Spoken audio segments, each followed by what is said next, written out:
একদিন একটা ছোট্ট গ্রামে থাকত টুনি নামে এক রঙিন পাখি। টুনির পাখার রং ছিল নীল, সবুজ আর লাল, ঠিক রংধনুর মতো সুন্দর।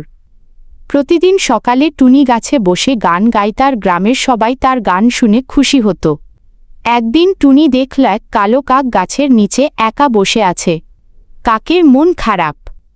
টুনি উড়ে গিয়ে জিজ্ঞেস করল, তুমি এমন মন খারাপ করে বসে আছো কেন? কাক বলল, সব পাখিরা রঙিন, সবাই আমাকে বলে আমি কুৎসিত কালো, তাই কেউ আমার সঙ্গে খেলতে চায় না। টুনি একটু ভাবল, তারপর মিষ্টি হেসে বলল, তুমি জানো তোমার কালো রং কিন্তু খুব শক্তি আর সাহসের প্রতীক। তুমি না থাকলে আমাদের খাবার খুঁজে পাওয়া অনেক কঠিন হতো। তুমি খুব বুদ্ধিমান।